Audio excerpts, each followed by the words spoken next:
All right, well, next we have Dr. Mauricio Carabid from Cal State San Bernardino, going to talk to us a little bit about co-synchronous courses and student engagement. So take it away. Thank you, Kevin. Thumbs up. Can everybody see my screen? Okay, because usually when we have, double screens, that's usually what happens. So, hi, thank you, Kevin.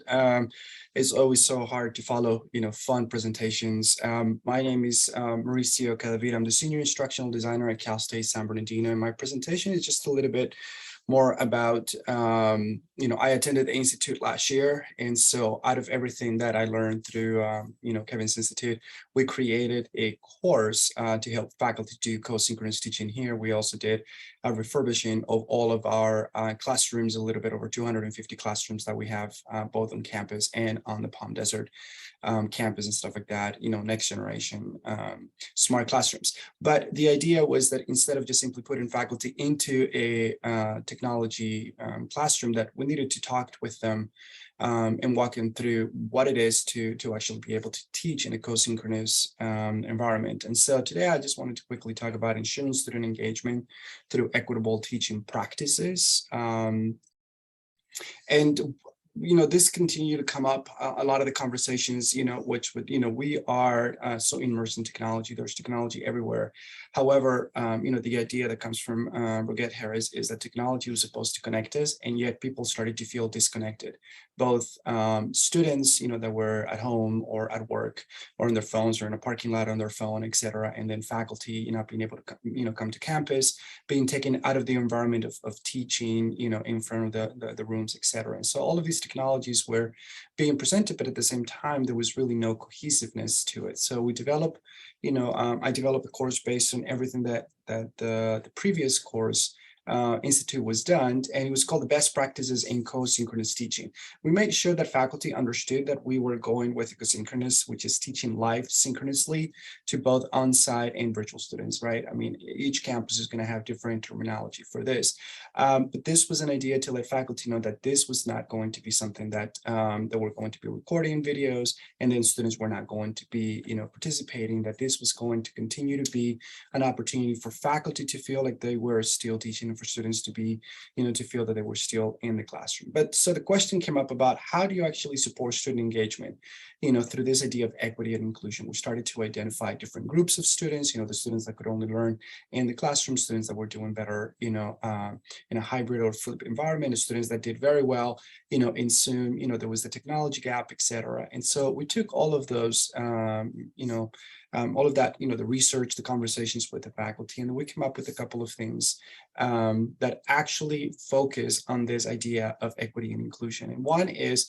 for faculty always have technology needs in mind. Now, remember, I'm an instructional designer, so I'm coming from the instructional design perspective, and I taught online classes. They were, asynchronous classes. So I personally didn't experience this. I will experience everything that I'm telling you about coming up in fall, as I will be teaching my first co-synchronous course stuff. So the main idea that was really driven, with the faculty was we need to focus on student engagement. A lot of research shows that students that don't feel that they're part of the class, students don't feel that the faculty knows that they are, part of the class, the lack of interactions, with the students and with the faculty, was increasing or was leading to an increased dropout, rates in the classrooms. And so how do we focus on that student engagement approach, right? Which was setting the expectations, making sure that you are creating engaging activities. And we've seen the two presentations before, with gamification and Padlet, et cetera, which is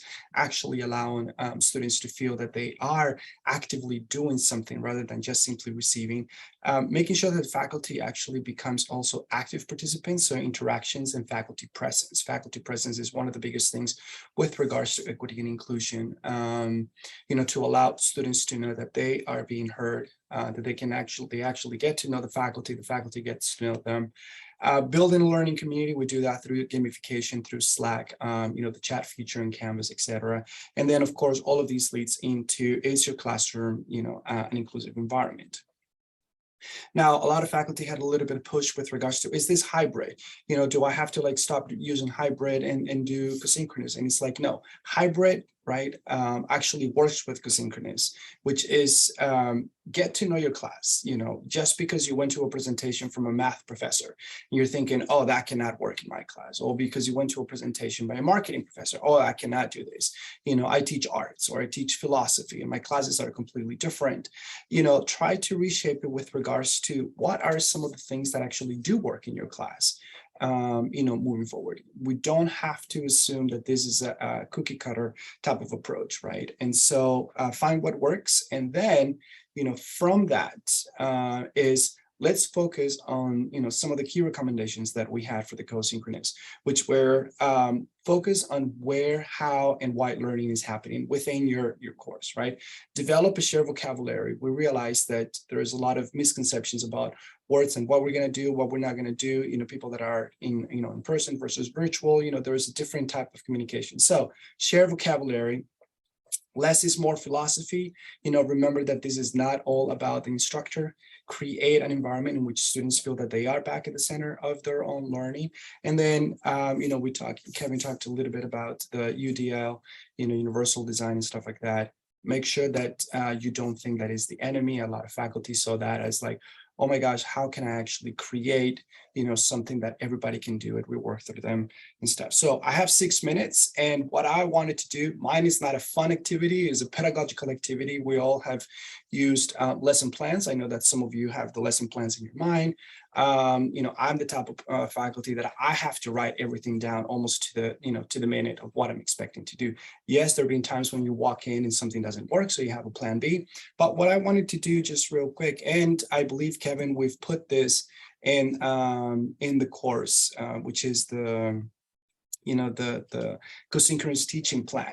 Now, we're not going to be able to really do it and talk about it. However, what I did want to show you is, and this came from the Institute last year, we just modified it for the course, that we created here. And if you're interested later on, I can actually show you what the course is that I developed, or that was developed for faculty and stuff like that, with some of the things that were used from last year's Institute and some new things about Co-Synchronous. But the idea is, when I would work with faculty, in course learning objectives and outcomes and module learning outcomes and stuff like that, we started to think about how are we going to ensure that the lesson helps students feel, included, right? How can we develop lesson plans that actually build on inclusivity and equity and stuff like that? And so I had some guiding questions, and I put them here. The template itself, you don't have to submit it to anybody. This is just for you, to practice, just take one of your lesson plans. But have in mind, this is what I want to drive through, in this presentation, is these guiding questions come from research. They come from the course, with regards to how do we make students feel that they belong? And simple questions such as, when you are creating your lesson plan, right? And you can right now just take a moment and think about a particular lesson that you do. It could be a lesson that just doesn't really work for you, or it could be a lesson that you just absolutely love, to do. Is, do you provide a clear plan for what you will do during the lesson? The reason why is because sometimes we focus on specific elements of a lesson, and then we can lose students, right? I became so anxious, doing the game that we're doing in the previous one. I was Paul French, right? That I was just like, oh, never mind. Oh my gosh, I'm losing money. I'm not seeing my name go up and stuff. I became disinterested and I just, dropped out, right? Are we, when we create our lessons, are we actually making sure that we know that the components of the lesson are going to effectively reach all of our students? Do I provide opportunities for students to feel settled, before the lesson starts? And by that, I mean, we start a particular time. Students that are going to have internet connections, issues. The students that are going to be on a laptop in a parking lot, trying to connect to the class. Even the students that are walking into the classroom will realize that they forgot, to charge the laptop, and now the laptop is not going to be able to work, halfway through the class and stuff like that. So how are we providing for those opportunities through the lesson to make sure that students still feel connected? So go through this, towards the end, you see that it starts to build, the lesson plan starts to build with regards to, is the lesson actually fostering, community building?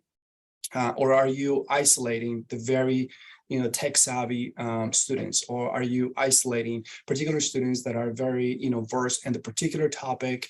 And you may have students in your classroom that are taking the course that are not from the major. And so all of a sudden they feel like, oh, there's nothing that I can contribute, etc. And as an instructional designer, one of the major things about equity and inclusion has to do with, have you checked for potential accessibility issues, throughout the lesson. So I'm just going to leave this here for just a second. We only have 2 minutes. I did want to show you, and you have access to this one. This is a modified co-synchronous, and you will have access to this. This is just a very simple, what you do, the activities at the beginning, right? We have a lot of technologies and technology tools that we have used at our institution to allow faculty to sort of do a little bit of a flip approach, which is having students to be able to participate or do something, perhaps just like what Kevin did at the beginning, that review what we did last week. You can just simply create an activity, put it in play, pause it, ask some questions right before you start the class. You can check to see, where your students are with regards to, are they understanding concepts, etc., and then use your time in the classroom to do the activities. Now, this could also be an opportunity, to check, is everybody settled, right? Everybody who is in Zoom, can you guys hear me? Can you guys see me? Can you guys access this link? Let's do a quick little cascade, Zoom question and answer to make sure that that everybody's here. Let's identify the chat jockey. I learned that terminology from Kevin, right? Who's going to be able to be in the classroom and help me monitor, the student chats, etc. Now, remember, for this, if we were going to do, co-synchronous, we made sure the faculty knew that we were not going to be recording the things, the lectures, that this was going to have to be something for students to be live. And I only have 10 seconds, but I have provided, this activity, and I know I called it hands-on. I lied. I apologize. I ran out of time. There's no way to do this in 12 minutes. But you are able to just have access, to this sample. You have the template here, and I would just say, go for it. Go ahead and download the template, try to come up with one of the lessons that you've done before and put it here. And then the most important thing, use the guiding questions to make sure that you are being equitable in your teaching and that you are creating an inclusive environment for your students. And that's all the time I have. Thank you, Dr. Mo. Woof, 12 minutes isn't long enough, is it? And I'm going to give a shout out to the CSUN team who is talking later today. I noticed that you used a convention that I did where we merged some table cells to make it easy to see the instructions that you give to everyone. And they reminded me that when you do that, that may make it not accessible for some students using screen readers. So we'll have to find some tricks, and they may even show us, because they are speaking today, how to do that. All right, so I'm going to stop the recording